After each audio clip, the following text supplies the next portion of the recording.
WikiLeaks is raising a €100,000 reward for Europe's most wanted secret, the Transatlantic Trade and Investment Partnership. This is something enormous. It is about a final control, and it's the United States saying there may be another power in the world, but we will be the ultimate power. The TTIP is the most important thing that is happening in Europe right now. It's a secretive deal being negotiated between Europe and the United States. Once signed, it will cement a key part of the US government's plan to create a new global bloc that will ensure the dominance of its largest companies. And to understand why, we need to go back to the 1950s. See the USA in your Chevrolet. America's asking you to call. Drive your Chevrolet through the USA. After the Second World War, the United States accounted for half of the world's economy. Its influence was unmatched by any country, and it was able to write the early rules of international trade to its advantage. The World Trade Organization was created in this context, and the US dictated rules that favored American business.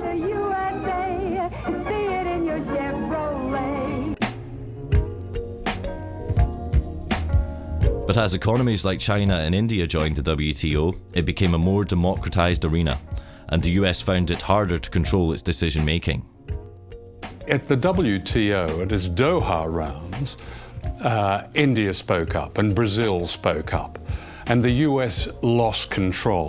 I think it's no use beating around the bush. This meeting has collapsed. The US felt it needed a new strategy to maintain its global dominance. So in the classical American style, they went big. To bypass the WTO, they're creating the biggest international agreements that the world has ever seen.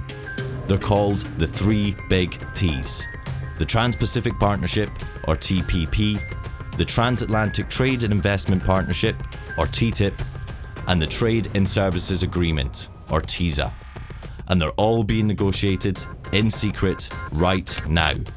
We only found out when WikiLeaks was able to leak parts of them. And what's interesting is when you look across all of these deals, whether it be TTIP, TPP or TISA, China is excluded, but also Brazil, Russia, India, South Africa, they're all excluded because those are the emerging economies. What is not often understood is that these agreements are part of a geopolitical war. This is a new war which is taking place between the United States and China. The United States is very scared of the rise of China, so it has moved to militarily encircle it through what is called the pivot to Asia, and now it's moving on to doing that economically. The basic idea which comes across from reading US strategy papers is the construction of a new grand enclosure. And to put inside this grand enclosure, the United States, 51 other countries, 1.6 billion people, and 2/3 of global GDP. To integrate Latin America away from Brazil and towards the United States, to integrate Southeast Asia away from China and towards the United States, and to integrate Western Europe, pulling it away from Eurasia as a whole and towards the Atlantic. Of the three big T's, WikiLeaks has revealed 4 chapters of the TPP, which affects 12 countries in the Americas and Southeast Asia. We also obtained and released the core text of TISA, which affects 52 countries, including the EU. But nearly all of TTIP is still secret. When signed, TTIP will cover half of global GDP and will affect every European member state. Yet EU parliamentarians have serious restrictions in accessing the proposed agreement. Yeah, I find it incredible as well that for something which is a trade agreement, not a matter of life and death in terms of security, where maybe you can understand some restrictions, and we don't even like those very much, but for a trade agreement, you know, that we can't actually make notes about what it is we're reading, issues that we might want to take away to look into, which actually might reassure us, you know, if we really were able to sort of take this away and look at it in depth. We don't have access to the key documents, the most important ones, because the devil is in the detail. When it comes to trade agreements, you need to know exactly what's in the text so that you can assess what the impact's going to be. If EU parliamentarians want to see the TTIP, they have to call the US embassy and make an appointment. The appointments are only available 2 days a week for 2-hour time slots. Only 2 parliamentarians are permitted at once. They go to the US embassy, they have to hand in every electronic device, so they cannot possibly make a copy. They must agree to keep everything confidential, and then they're led to a secure reading room where 2 US embassy guards watch everything that they do. How can EU parliamentarians possibly understand what they're negotiating for Europe under these circumstances? The world's biggest corporations don't have the same problem. They have been receiving VIP access from day one and have had abundant influence in the negotiations. People, the likes of you and I, are excluded. Governments, to a great extent, are excluded. Those who are included are the multinational corporations. These agreements are basically corporate ownership agreements. The funny thing about free trade agreements, as we understand them, is they often have nothing to do with trade in the sense of the mutual lowering of tariffs.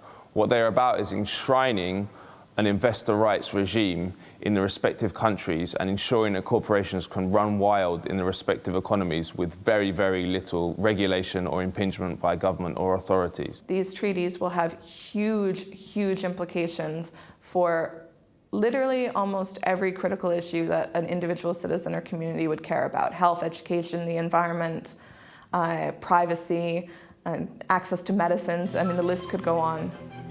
One of the most criticised aspects of TTIP is a system called the Investor State Dispute Settlement, or ISDS. It's a secretive international tribunal that allows companies to sue states over virtually anything that they can claim affects their investment. If a protest affects their profits, they can sue. If laws affect their profits, they can sue. If new regulations might impact where or what they want to do with their money, they can sue. This is a new power which will be handed over to US corporations to sue the governments of Europe in a parallel judicial system which is available to them alone. So people have no access to it, domestic firms have no access to it, governments have no access to it. It's just there for foreign investors, in this case, US corporations. Based on ISDS history, critics argue that European state sovereignty and democracy are at serious risk. Previous lawsuits include Swedish company Vattenfall suing the German state for $3.7 billion for phasing out nuclear energy. British American Tobacco sued Australia for passing a law limiting cigarette advertising. The French company Veolia sued Egypt for raising the minimum wage.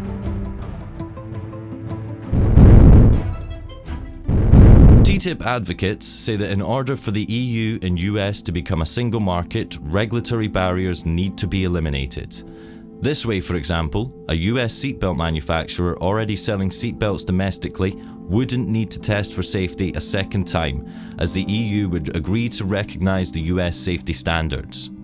They argue that this would save costs, create jobs, and lower prices for consumers. But just how safe are US standards?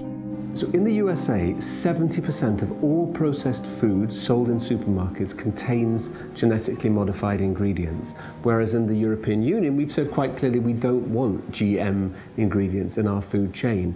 Similarly, in the US, 90% of all beef is produced using growth hormones, which have been found to be carcinogenic in humans. So they're banned in the European Union. And what the US government is saying is that under TTIP, under the free trade rules that they want to bring in, European consumers don't get the right to choose. TTIP includes all the most important public sectors in Europe, including education, water, railways, postal services, and most controversially, it also includes public health services. What is so scary about this is that corporations want to lock in their power. So they not only want increased power, but they want to make it impossible for sovereign governments to reverse the changes which are going to give them power. So, for example, with TTIP, if it passes with ISDS in it, the privatisation of the National Health Service, which is happening in the UK, can never be reversed. What is democratic about an enormous imposition of power on countries whose citizens have no way of knowing what's going on, of debating it, or influencing their government in its decision. That's anti-democratic. The history of these agreements shows that they're very difficult to change unless people can see what's in them. And that's why they're kept secret. Because when the contents are revealed, it generates an opposition. WikiLeaks has had considerable success delaying the TPP and opening up the debate around it and the teaser by releasing the secret draft texts. Our publication of an earlier proposed US-EU agreement, the ACTA, killed it entirely.